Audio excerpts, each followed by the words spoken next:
소프트웨어 객체에 대해서 말씀을 드리겠습니다. 우리가 이제 소프트웨어를 사용하다 보면 소프트웨어에서 객체란 말을 굉장히 많이 사용하게 됩니다. 그래서 우리도 이제 그 제품을 개발할 때 제품 자료를 소프트웨어, 뭐 컴퓨터 상에서 구동되는 어떤 프로그램, 소프트웨어에서 그 자료를 관리하기 때문에 객체라는 말을 많이 사용합니다. 그래서 먼저 우리가 관리해야 될 제품 자료에 대해서 설명하기 전에 객체라는 것에 대해서 좀 설명을 하고 본론으로 들어가는 걸로 그렇게 하겠습니다. 우리가 이제 소프트웨어에서 객체라는 거를 얘기하기 위해서는 우리가 객체가 왜 필요한지를 먼저 좀 간단하게 얘기를 할 필요가 있을 것 같아요. 그래서 객체라는 것은 뭐냐면 우리가 소프트웨어에서 어떤 다루는 것들은 소프트웨어에서 다루는 것들은 현실 세계에 있는 것들을 다루는 거죠. 그래서 현실 세계의 것들을 컴퓨터의 소프트웨어에 집어넣어서, 그러니까 그걸 그대로 집어넣을 수는 없지만 어떤 식으로든지 컴퓨터 안으로 이제 표현을 해서 컴퓨터 내부의 어떤 것으로 표현을 해서 그거를 처리해서 그 결과를 다시 이제 사람이 뭐 보거나 그걸 가지고 의사결정을 내리거나 하는 거죠. 그래서 현실의 대상을 소프트웨어 내에서 표현하기 위한 그러한 것, 그러니까 현실에 대응되는 어떤 것, 그런 걸 이제 객체라고 합니다. 그래서 우리가 컴퓨터를 이용해서 뭔가를 관리하기 위해서는 현실에 있는 대상, 관리할 대상을 컴퓨터 안에다 이제 집어넣어야 되고, 그러니까 컴퓨터 안에 표현해야 되는데 그 표현하는 어떤 방식, 표현하는 것을 우리가 객체라고 그렇게 얘기한다 생각하시면 될 것 같습니다. 자, 그래서 객체를 얘기할 때는 일단 이제 컴퓨터 안에 표현을 해야 되기 때문에 컴퓨터에서 어떻게 정보 또는 자료를 표현하는지에 대해서 조금 이해를 해야 될 것 같습니다. 그래서 컴퓨터에서는 가장 이제 기본적으로 컴퓨터에서 이제 자료를 저장할 때 어떤 메모리라는 걸 사용하죠. 그게 뭐 반도체 칩이 됐든 하드디스크가 됐든 어떤 메모리라는 저장 장소라는 게 있습니다. 거기에 이제 이진수로 바이너리로 자료를 저장하게 되는데요. 우리가 그때 이제 자료를 저장하는 요소를 가만히 살펴보면 자료를 저장할 때는 자료의 저장 장소, 그러니까 메모리의 주소가 있고요. 그 다음에 그 메모리 주소에 어떤 값이 저장되어 있죠. 그래서 자료의 주소, 자료의 위치가 메모리 주소고, 그 다음에 자료의 어떤 값, 그것이 메모리 값이 되는 거죠. 메모리에 있는 저장되어 있는 그 위치에 저장된 것이 되는 거죠.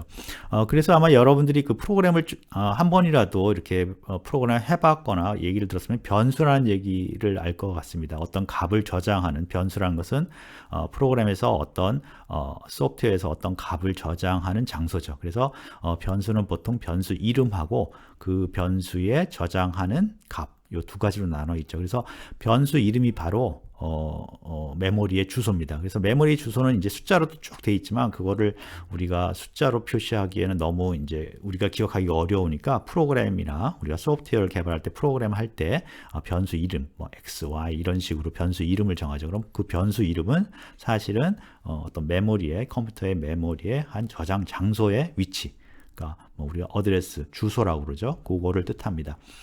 그 다음에 이제 변수 값, x는 5다 그러면 5라는 변수 값은 그 변수의 값은 바로 그 저장 장소, 메모리의 주소 상에 저장되어 있는 값을 뜻하죠.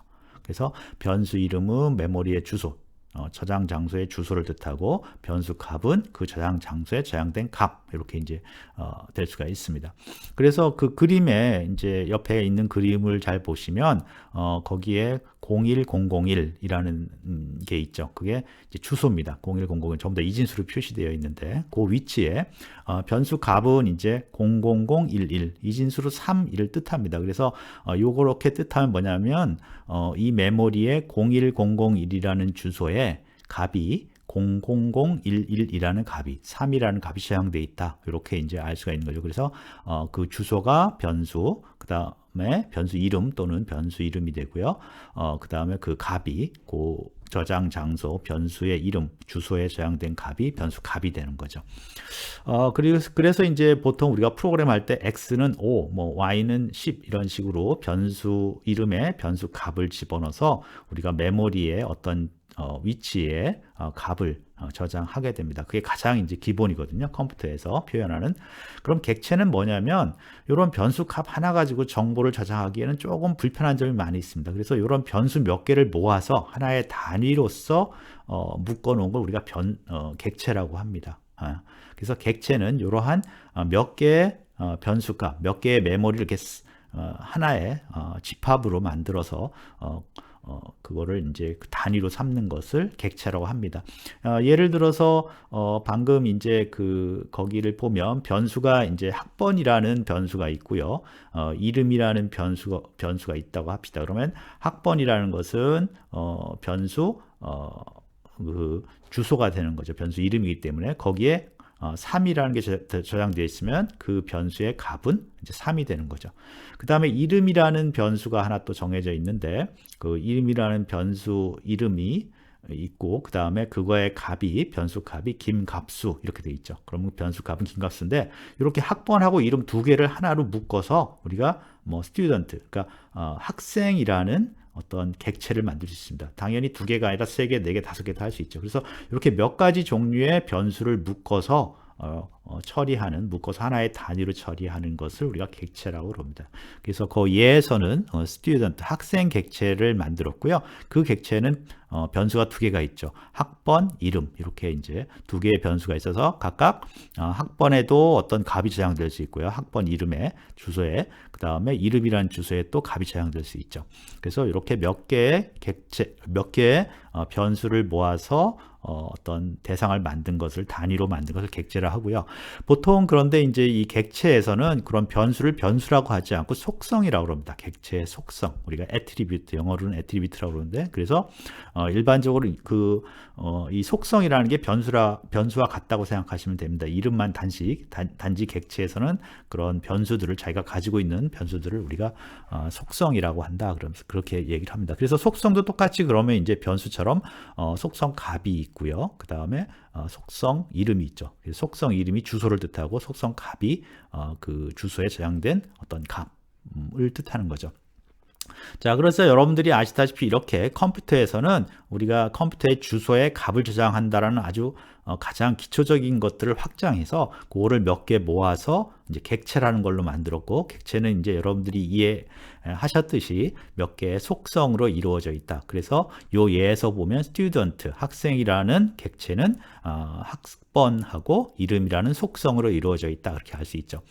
자, 그러면 이제 우리가 보통 그런데 이제 자료를 저장하다 보면은 어떤 현상이 생기면 학생이라는 걸 한 사람만 저장하는 것보다 학생을 뭐 수십 명, 수백 명, 수천 명 저장하는 경우가 많거든요. 그러니까 똑같은 속성 이름을 가진 똑같은 속성 이름을 가졌으나 그 속성 값은 다른 그러한 객체들이 굉장히 많이 관리될 수가 있죠. 그래서 그걸 따로따로 관리하는 것보다는 거기 나와 있는 것처럼 첨자로, 그래서 student 1, student 2, student n 이런 식으로 첨자로 관리하는 게 좋죠. 그래서 보통 우리가 이런 객체를 관리할 때 저런 식으로 이렇게 쭉 같은 종류의 같은 속성을 가진, 속성 이름을 가진, 그러나 속성 값은 다른 그런 객체들을 여러 개를 쭉 나열해서 관리하는 경우가 많습니다. 그래서 객체를 그렇게 관리하고요. 특별히 우리가 이런 객체 중에 객체의 어떤 구조를 클래스라고 합니다. 객체의 구조를. 그래서 우리가 여기서 예를 든 거로 보면 student라는 어떤 객체는 학번하고 이름으로 구성되어 있다. 그런 속성으로 구성되어 있다는 그런 구조를 표현하는 것을 우리가 클래스라고 합니다. 그래서 스튜던트 클래스라는 것은 어떤 우리가 객체가 있는데 그 객체들은 학번하고 이름이라는 속성을 가지고 있다라는 것을 표현한 거죠. 그리고 또 이제 한 단계 더 나가면 사실은 우리가 이런 속성 중에 특별한 속성, 우리가 이제 키 속성이라고 그러는 그런 것들이 있는데요. 그런 속성을 이용해서 다른 객체랑 연관관계를 또 얘기할 수 있습니다. 그래서 스튜던트 객체가 있으면 뭐 프로페서, 교수 객체가 있고 그 둘 간의 연관관계를 또 맺을 수도 있습니다. 그래서 그런 것들을 우리가 다 합쳐서 클래스가 있고 클래스 간의 관계까지 합쳐서 스키마란 말도 합니다. 그래서 이제 제가 이제 뒤에 클래스나 스키마까지 얘기를 했는데요. 거기까지 가면 거의 대부분의 컴퓨터에서 표현하는 우리가 객체라는 거 그러니까 현실을 컴퓨터 안에 어떻게 표현하느냐 하는 그런 우리가 보통 그걸 자료 구조라고 그러는데요. 자료 구조의 전반적인 걸 다 얘기를 한 겁니다. 그래서 여러분들은 여기서는 일단 객체만 좀 이해를 하면 좋을 것 같아요. 그래서 객체라는 것은 속성 몇 개의 속성의 집합이다. 그리고 그 객체의 이제 속성 값들을 각각 집어넣으면 이제 특별한 객체들이 이렇게 생긴다. 그렇게 생각하시면 되고, 특히 이제 처음에 말한 것처럼 이 객체는 현실의 대상을 우리가 컴퓨터로 처리하기 위해서는 현실에 있는 어떤 대상을 우리가 이제 처리하고 싶은 대상을 컴퓨터 안으로 끌어들여야 되잖아요. 근데 컴퓨터가 지금 우리가 쓰는 컴퓨터가 처리할 수 있는 방법은 자료를 처리할 수 있는 방법은 메모리 주소에다 어떤 메모리 주소에다 어떤 값을 저장한 그거밖에 할 수 없기 때문에 그거를 객체라는 걸로 확장해서 현실의 대상을 표현하려고 한다. 그것을 여러분들이 좀 그 두 가지를 좀 잘 이해를 해줬으면 좋겠습니다.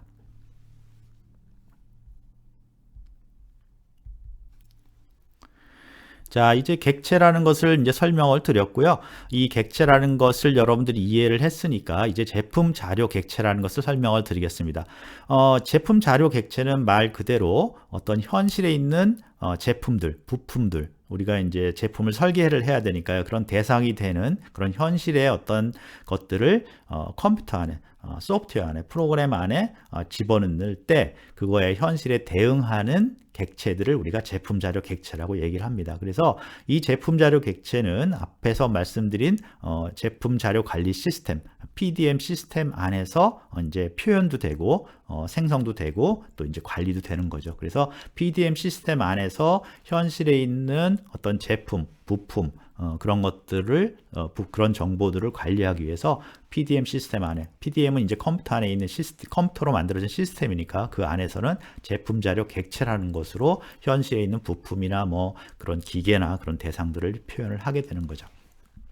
자, 그러면 그 어떤 것으로 그런 현실에 있는 제품을 표현하느냐? 그래서 이것은 이미 이제 우리가 3장에서 좀 설명을 드렸습니다. 3장에서 뭐라고 그랬냐면 상세 설계 단계에서 그런 상세 설계에서 생성되는 제품 설계 정보는 세 가지로 표현할 수 있다. 보통 일반적으로 세 가지로 표현할 수 있다. 그래서 부품 리스트, 기술 문서, 그리고 제품 구조라는 세 가지로 표현할 수 있다. 이렇게 한번 말씀드렸는데 바로 그 세 가지가 객체의 이름입니다. 그래서 부품 리스트, 우리가 이제 좀 이따 말씀드린 아이템이라고 보통 얘기를 하는데요. 아이템 객체, 그 다음에 기술 문서 객체, 그 다음에 제품 구조 객체, 이 세 가지 객체로 크게 표현을 하게 되어 있습니다. 그래서 이 세 가지 객체로 이제 PDM 소프트웨어죠. 일종의 제품 자료를 관리하는 전문 소프트웨어에서는 현실의 어떤 설계에 관련된 자료를 표현하기 위해서 이런 세 가지 대응하는 세 가지 종류의 객체를 이용해서 이제 표현을 합니다.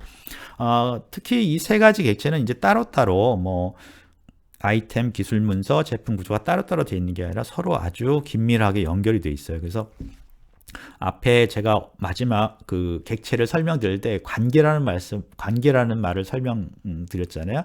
그 객체가 있는데 사실 객체, 서로 다른 객체, 예를 들어서 뭐 스튜던트 객체하고 프로페서 객체가 있으면 그게 서로 따로 떨어져 있는 게 아니라 둘 간의 관계도 표현을 해서 전체적으로 우리가 더 복잡한 시스템을 표현한다. 그렇게 말씀을 드렸는데 여기서도 아이템, 기술 문서, 제품 구조 객체들이 서로 어떤 그냥 따로따로 표현되는 게 아니라 그것들이 또 연관을 가져서 통합적으로 이렇게 표현을 해나갑니다. 그래서 이렇게 세 가지 객체를 이용하고 우리가 제품 자료 객체라고 얘기하면 일반적으로는 이런 세 가지 종류의 부품, 기술 문서 그리고 제품 구조 이 세 가지 객체로 우리가 얘기를 합니다.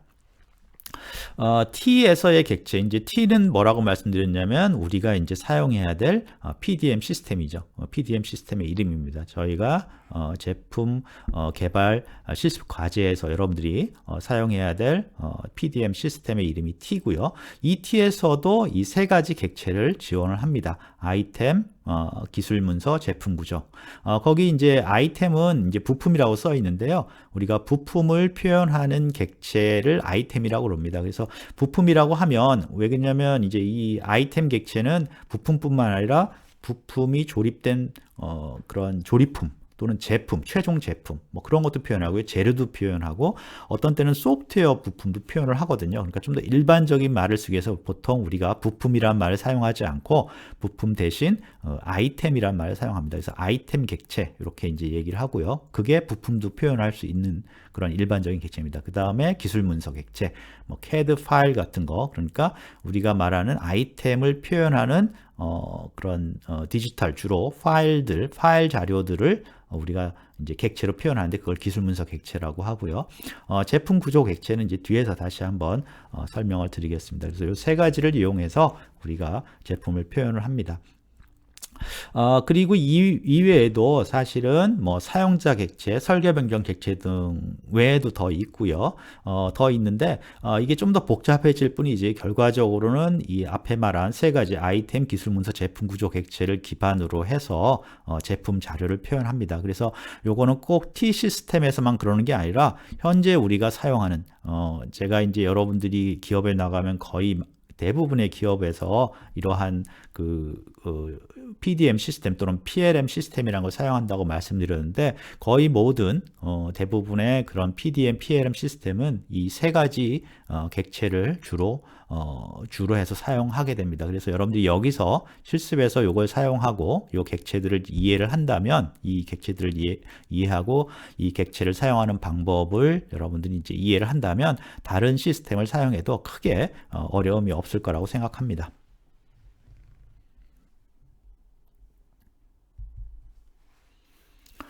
자, 이제 앞에서 말씀드린 세 가지 제품 자료를 표현하는 제품 자료 객체에 속한 세 가지 이제 자세한 객체들이 있다고 그랬는데 그것들을 각각 이제 설명을 드리겠습니다. 첫 번째가 이제 아이템 객체입니다.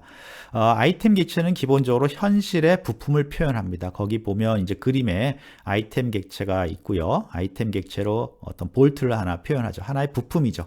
그래서 거기 이제 뒤에 나중에 T 시스템을 사용해 보시면 알겠지만 T 시스템이 이 객체들을 아이콘처럼 표시를 합니다. 그래서 거기 파란색 구슬처럼 되어 있는 게 이제 객체라는 표시입니다. 그래서 아이템 객체고 파란 그 구슬 같은 게 아이템 객체를 표시를 합니다. 그래서 이 아이템 객체는 이제 현실의 부품을 표현하는 겁니다. 근데 아이템 객체가 단순히 이제 부품만 표현하는 게 아니라 조립품, 부품이 조립된 조립품도 표현하고요. 또 엔드 프로덕트라고 해서 최종 조립품, 그러니까 제품이죠. 완전히 최종 사용자가 사용하는 고객이 사는 그런 제품도 표현을 하고요. 그 다음에 이제 앞에서 말씀드렸던 재료, 뭐 전자부품, 소프트웨어 같은 것도 표현하기 때문에 우리가 부품 객체라고 하지 않고 아이템 객체라고 얘기합니다. 그래서 T에서도 이 아이템 객체가 부품도 표시할 수 있고 뭐 소프트웨어 모듈도 표시할 수 있고 여러 가지 표시를 할 수 있습니다. 그래서 하여간 현실에 있는 부품이라는 것을 부품을 표현하기 위해서 아이템 객체를 사용한다. 이렇게 되고요. 그 다음에 아이템 리스트라는 것은 특정 제품에 사용되는 모든 아이템의 목록이다. 이게 무슨 뜻이냐면 제가 이제 자동차를 하나 만들잖아요. 그럼 거기에는 아이템들이 굉장히 많이 사용됐을 겁니다. 그러면 하나의 자동차 한 종류의 최종 자동차 제품 하나를 만들기 위해서 필요한 아이템을 다 모아놓으면 그게 바로 아이템 리스트가 되는 거죠. 그래서 어떤 제품의 아이템 리스트라는 것은 그 제품을 만들기 위한 필요한 모든 부품의 목록이다. 그 아이템들을 객체들을 다 모아놓은 거에 바로 아이템 리스트다. 그렇게 생각하시면 됩니다. 그래서 이 아이템 리스트는 이제 기업에 따라서 뭐 파트 마스터라고 얘기하기도 하고요.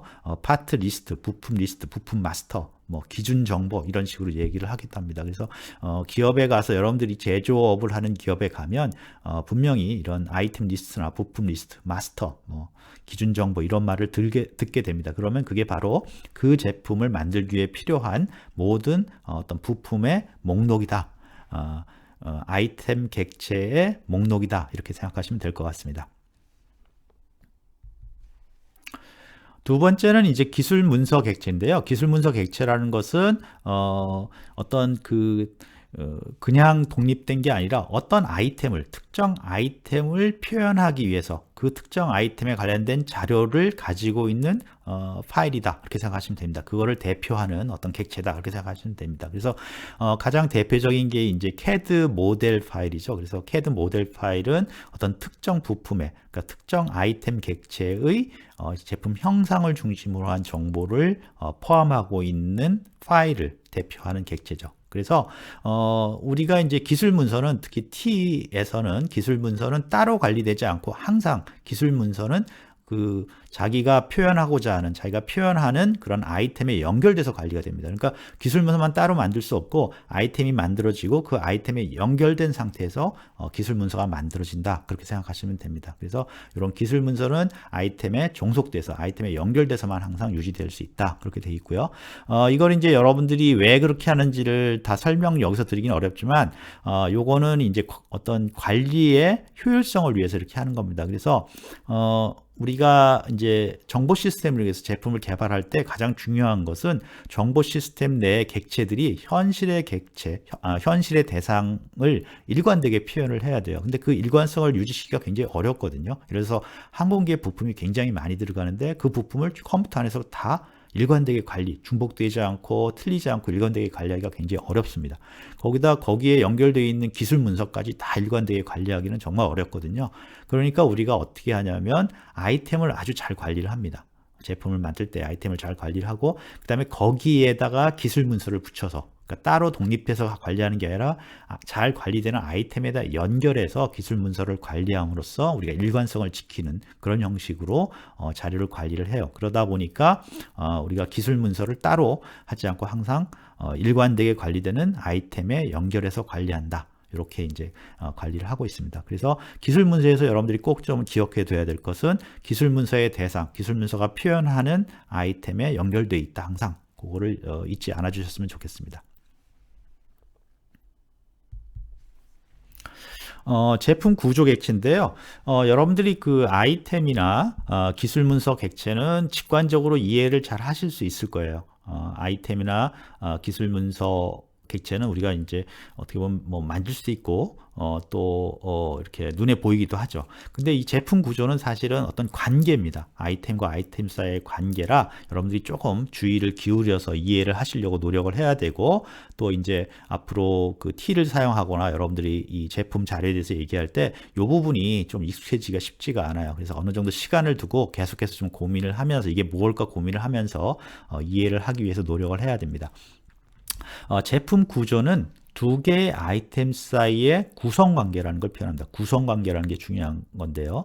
제품 구조 하나 객체라는 것은 두 아이템 사이의 구성관계를 표현한다. 이렇게 볼 수 있습니다. 그래서 그 구성관계라는 게 뭐냐면 그림을 한번 아래 보시면은요. 아래 보면 어떻게 되어 있습니까? 볼트하고 너트가 합쳐져서, 그러니까 조립됐다고 치죠. 조립돼서 조립품이 하나 만들어지죠. 그래서 아래 볼트하고 너트는 각각 구성 부품이죠. 부품이 두 개 있는 거죠. 그 다음에 이제 그게 조립돼서 아이템 객체, 조립품 아이템이 만들었죠. 자, 그러면 어떻게 볼 수 있냐면 이걸 다른 관점으로 보면, 구성관계 관점으로 보면은, 자, 구성관계는 두 개의 아이템이죠. 예를 들어서 위에 있는 조립품하고 안에 있는 볼트랑 하나의 그 화살표로 연결되어 있잖아요. 거기 화살표가 있는데 그게 하나가 사실 구성관계입니다. 그래서 두 개, 그러니까 조립품하고 볼트하고 두 개를 잡은 다음에 거기 선을 찍어요. 릴레이션, 관계니까 선이 그어진 거죠. 그게 구성관계고, 그러면 그 구성관계에 참여하는 하나는 뭡니까?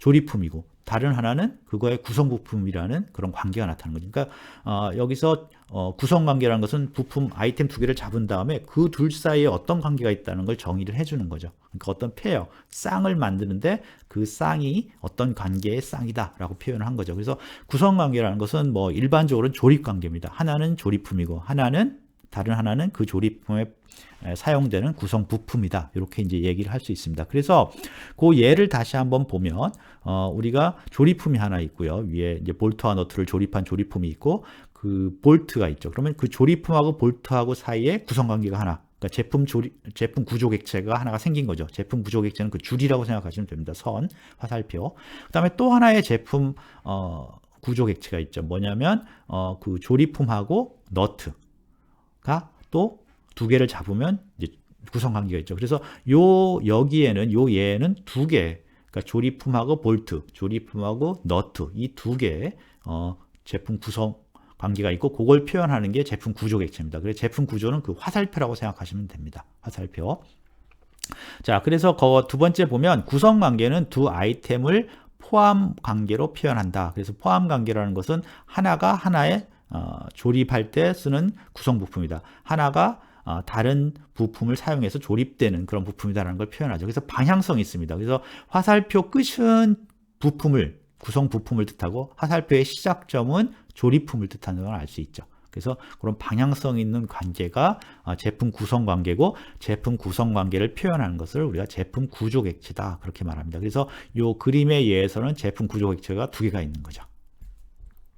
자, 그런데 이런 제품 구조 객체를 모두 연결한다는 건 뭐예요? 같은 똑같이 동일하게 사용된 아이템을 중심으로 해서 연결되는 거죠. 그러면 어떻게 됩니까? 그 그림에서 보면 이렇게 어떤 트리 구조로 생기는 거죠. 조립품을 중심으로 해서 구성관계를 다, 그러니까 제품 조립 객체를 다 연결을 해버리는 거죠. 그러면 어떤 그런 트리 구조 또는 정확하게 말하면 이제 네트워크 구조가 생깁니다. 그래서 그런 구조를 우리가 제품 구조라고 합니다. 그래서 요 볼트 너트 조립품의 제품 구조가 뭡니까 얘기를 하면 그런 식으로 그런 지금 이제 두 개의 제품 구조 객체를 연결해서 만든 트리 구조가 생기는 거죠. 그걸 제품 구조라고 합니다. 그래서 우리가 제품 구조 객체가 뭐라는 것을 우리가 이제 이해할 수가 있는 거죠. 설계 변경 객체도 이제 얘기를 하는데요. 설계 변경은 우리가 다루지는 않습니다. 근데 이제 중요한 객체이기 때문에 간단히 소개만 할게요.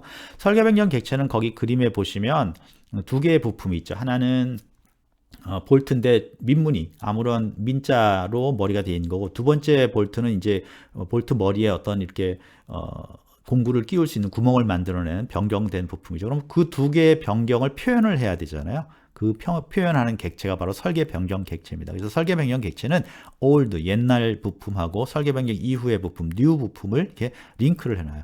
연결을 해서 표현하는 것이 이제 설계 변경 객체입니다. 그래서 설계 변경 객체는 우리가 이제 소개만 하고요. 실제로 우리 실습에서는 다루지 않습니다. 그런데 실제 이제 우리가 다음 뭐 3학년 정도 돼서 여러분들이 좀 더 고급 단계에 가거나 또는 기업에 가면 굉장히 중요한 그 관리 요소이기 때문에 요 설계 변경을 많이 또 여러분들이 이제 사용하게 됩니다.